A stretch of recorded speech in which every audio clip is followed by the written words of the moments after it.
Taylor, you're strong, you are creative, and an amazingly talented crafter.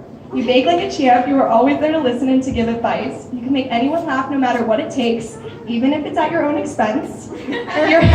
Your ability to cry on demand cannot be matched. And your thoughtfulness not only towards your family, but your friends and students is something to be admired. We couldn't ask for a better sis. Maybe we could, but we wouldn't want to trade you even if we could. You're really quite a catch, so I wasn't surprised when you called to tell me that you met a great guy and we're going to be going on another date. Really is a shame he never called you back.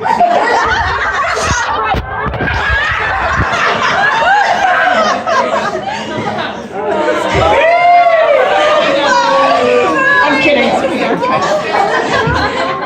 Although I discouraged you from going on some random guy you just met's boat.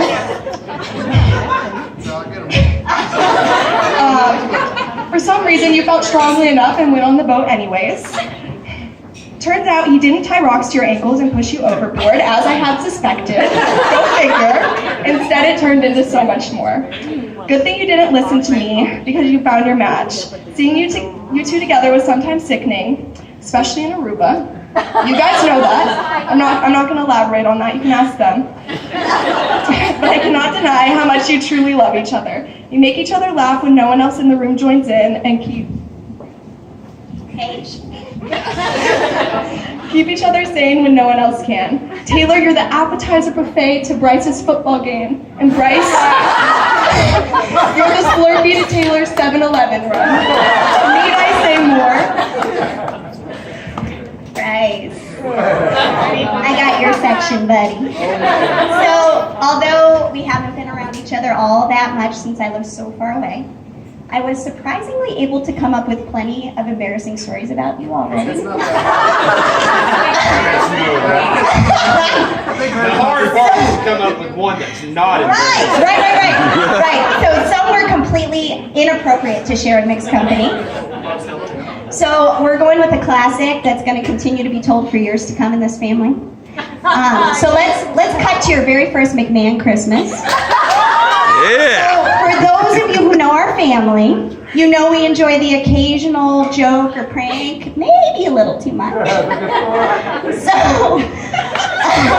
obviously Bryce was not aware of this when a random phone call between myself and Taylor set the stage for what would be your initiation into the family. As we were discussing the upcoming family gathering, I asked Taylor if she had told Bryce about our traditions.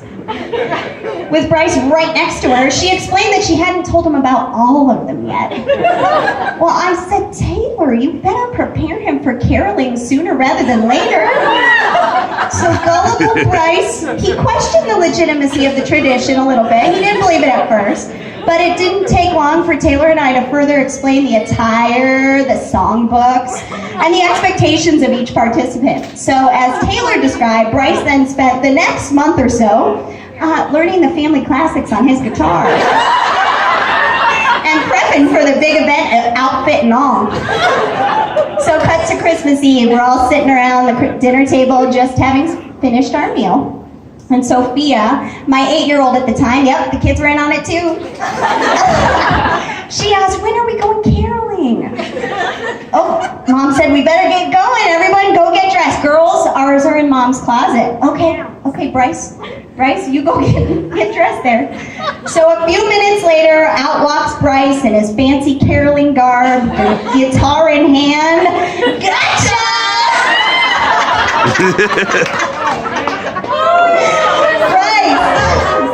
We joke that you fell for it.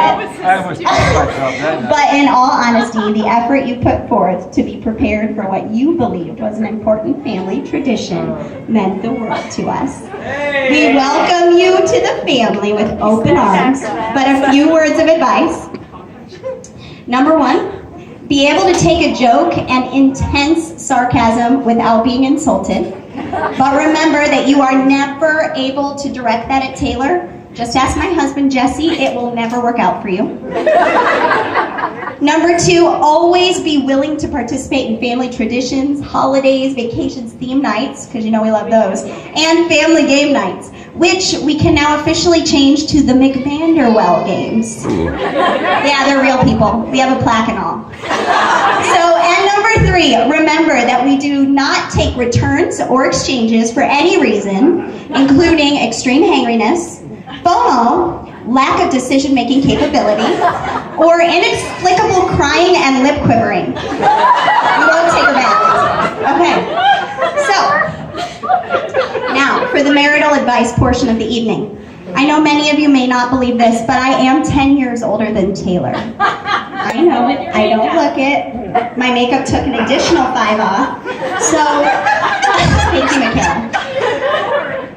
So I've been married almost 10 years now to my wonderful husband, Jesse, who is the officiant this evening, for those of you who don't know.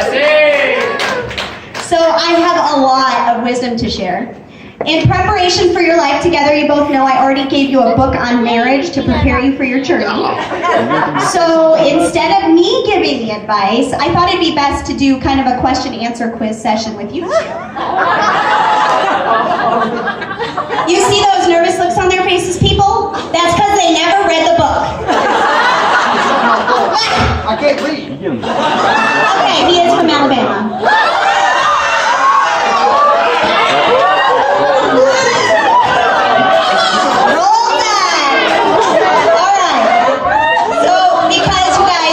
Didn't do your homework and didn't read the book, I'll just have to cover the Clips Notes tonight.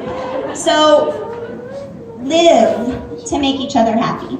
If you're both focused on each other's happiness, you're destined for success. Life is going to throw curveballs over and over again. You've already had some of them tonight. Some of them are going to be wonderful, and others are going to seem like the end of the world. Bryce, be her strength when she is weak, and Taylor, do the same for him. The changes are going to keep coming, so push through the hard times and enjoy every moment of the good ones. Let the small stuff go. You have a choice to be happy or upset every moment of every day. So whether you let the towel left on the counter, the